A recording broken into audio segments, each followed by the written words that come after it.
Ayun, nandito na tayo sa Kawasaki BLC cycle.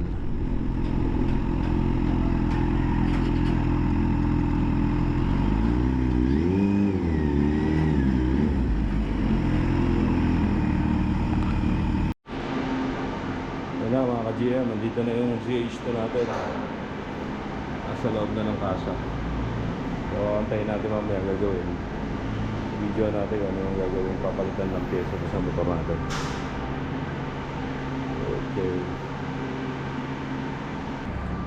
Kaya mga GM, bawal daw sa loob. Labas tayo ngayon. Bawal daw manood habang ginagawa yung pyesang papalitan na. So may marking siya man ako ron. Tingnan natin talagang mapapalitan.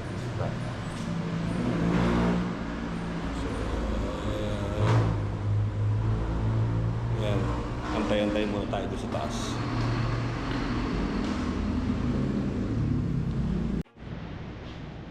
ZH2, balot na balot pa. Hindi pala ZH2 to, H2 pala, H2. Super touch. Links. Grabe, exos.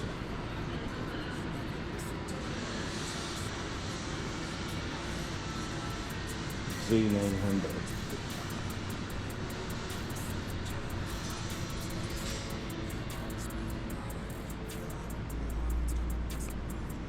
Dalawang kulay yung Z900 sa mga. Pero naka-audience na yung suspension.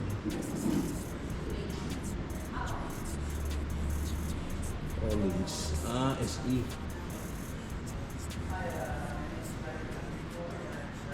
Naman yung base model ng Z900. So, check natin yung mga price. Walang price. Meron.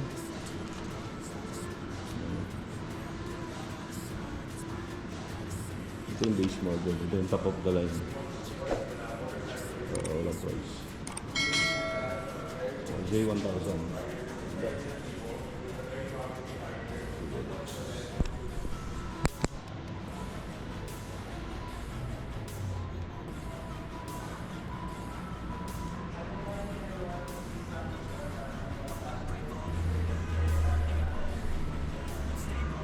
J650.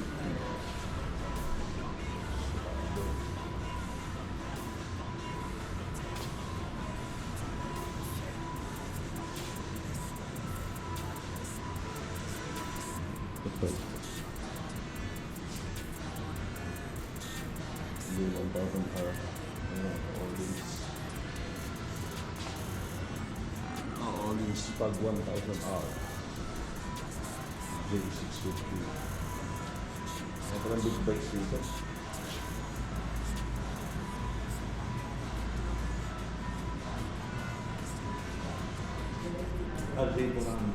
J400 version. Ito naman tayo sa mga bikes. TMX. Maganda.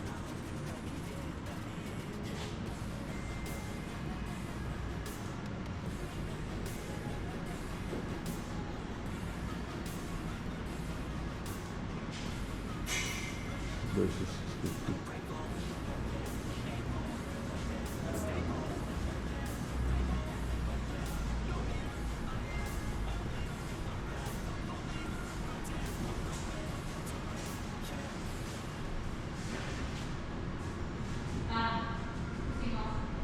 Waka po, wala sa'yo. EX25R.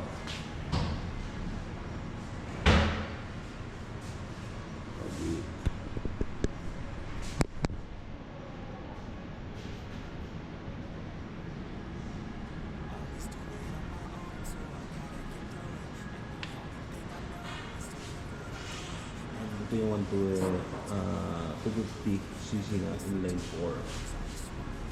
Inline 4 cylinder. 4 cylinder. Price is 393,900. Lingas. 400.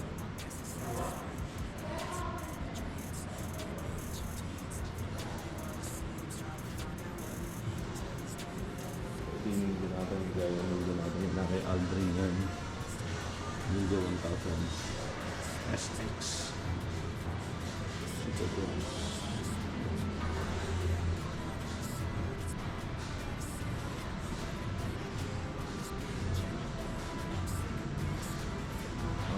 Sa RTE 718.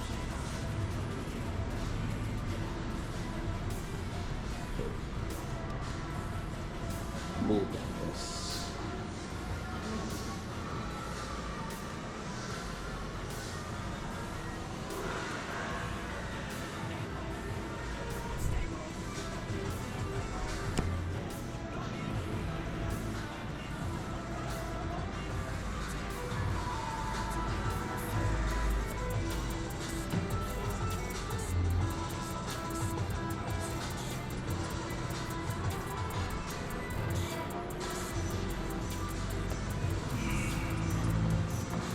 CX-10R double R.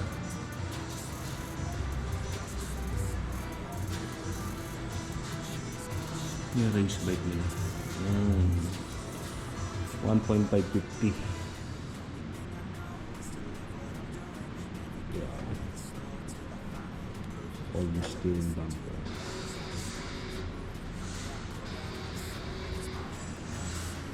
Super force.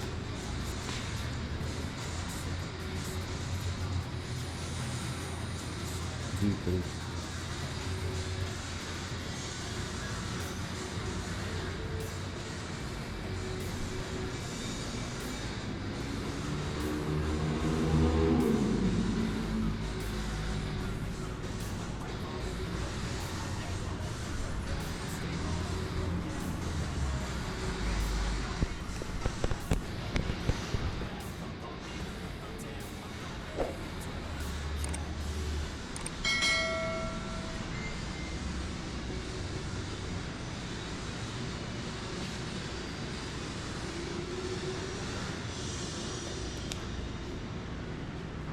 Ito ba pinakamahal na bike? O mas mahal pa rin yun? No? Mas mahal pa rin ba ito kumpara dun? Opo. Ano yata yun eh? 1.8 nata. 1.8. H2. Ganda is 2R. Oo, bihira naman meron eh. Hindi po siya legal. Hindi street legal. Malakas sa gasto eh. Several days later. Yun. So yan mga ka-GM, fourth time natin babalik sa BLC dito sa may Bulacan para puntahan ulit yung motor natin na nirecall nila para doon sa magpapalit ng tensioner. So unang dinala natin hindi nagawa dahil nagkaroon ng problema. So bumalik kami para i-double check kung talagang yung sinabi nila na ganun hindi na ibaba yung makina, eh ganun talaga ang ginawa, hindi talaga binaba. So chinek din natin, okay, sakyan tayo nung second time. Third time yung pinakukuha nila nung nakaraang araw yung motor, eh okay na raw dahil naibalik, pero yung pyesa na correction parts hindi pa rin naikabit dahil pinapapalitan pala sa planta. So pagpunta natin doon, bis na mawala yung ingay, so sad to say mas maingay pa nung kumpara sa dati. Dati kasi ang ingay nun pag start sa umaga, yung unang lagatik lang ng tensioner, nakakala mo walang langis, ganun lang siya. Pero after nun okay na. So yun ang issue niya, kaya pinare-recall yun nung kasa. Nung pagbalik namin nung pangatlong balik nga namin ay nire-release na yung motor dahil nga baka yung pyesa ay matagalan daw, mga nagka-problema. Kasi yung motor instead na tumahimik, yung starting niya na dating maingay na konti lang, nalong lumala. Tapos meron pang ingay na nagdag. So hindi natin inuwi yung motor dahil ngayon din na-advise nung first owner. So ngayon, today is Saturday, pinakukuha na nila yung motor at wala na raw sila naririnig na ingay. So sana naayos na maigi yung motor kasi unang-una kabibili lang natin nun, di ba? 1 week pa lang, wala pa nga. Kinuha natin doon sa first owner, napakaganda ng kondisyon ng makina. Although may issue nga sa tensioner, hindi naman nakakabahala. Pero dahil nga libre yung parts, kaya natin binalik. Sana may balik sa tamang kondisyon yung motor at yung performance niya hindi maapektuhan dahil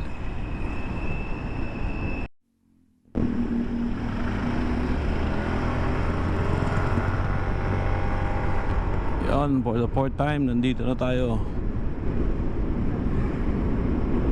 BLC Cycle Kawasaki. So hindi natin, nasa yung motor natin.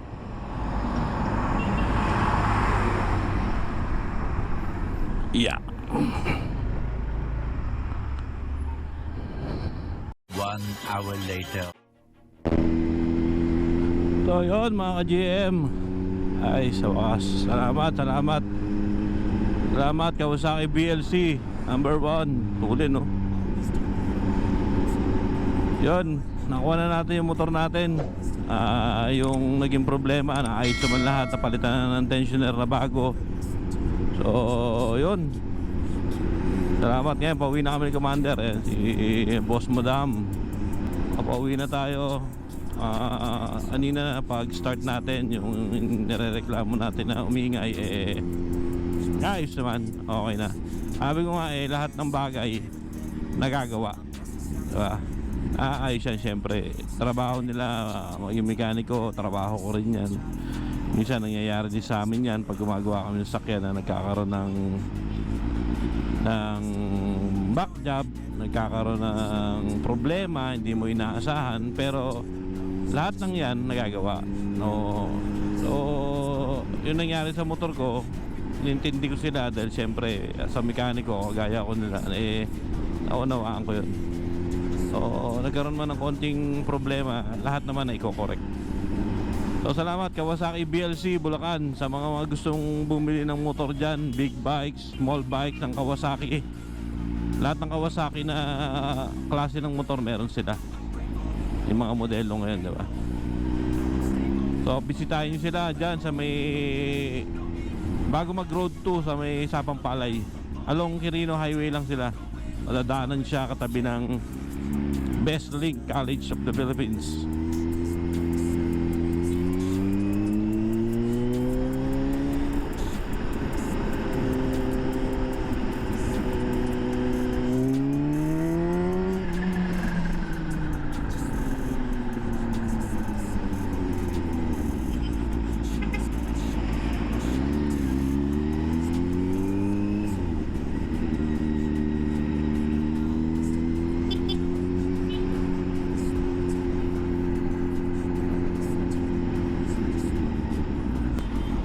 Si Boss Madam makakatulog na.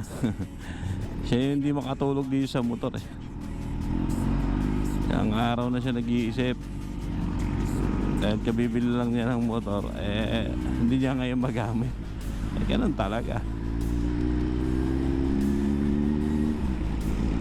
Siya yung follow up doon sa mekaniko. Sabi ko mo silang presyo rin, bigyan mo sila ng time. Parang nangyayari sa atin minsan, di ba? Mga customer, dahil siyempre maayos ang pakikitungo natin, pinagbibigyan nila tayo ng pagkakataon para ayusin mabuti yung sakyan nila. So naaayos naman lahat yan.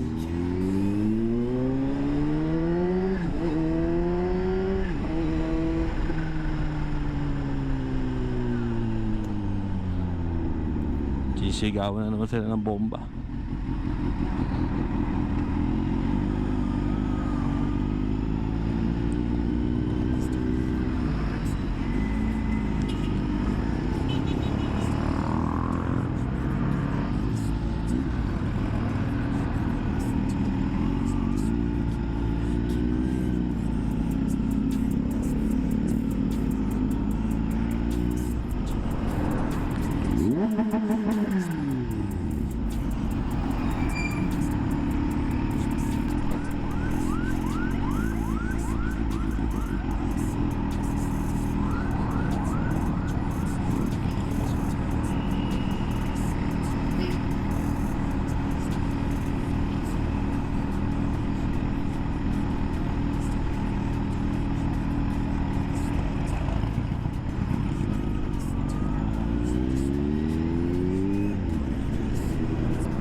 Ganda pala pag naka-launch control. Na nakaraan kasi ginamit ko to nung tinesting ko doon, nung nando doon.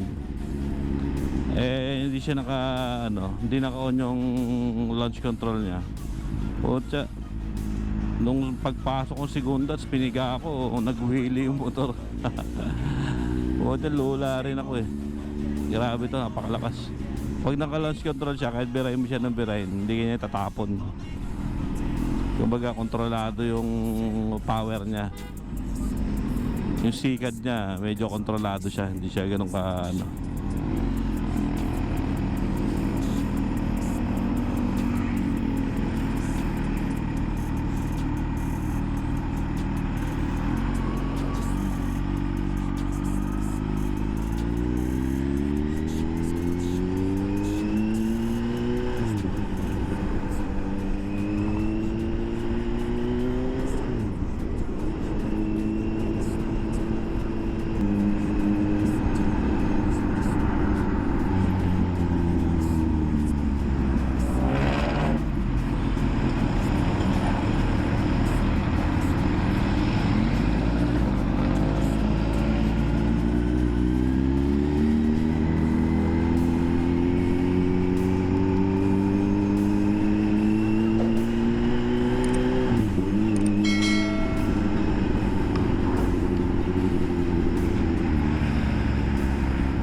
The only thing I know is to love what I'm doing. Never give up, never slow till I finally prove it. Never listen to the no's, I just wanna keep moving. Keep my head up when I act, head up that's a fact.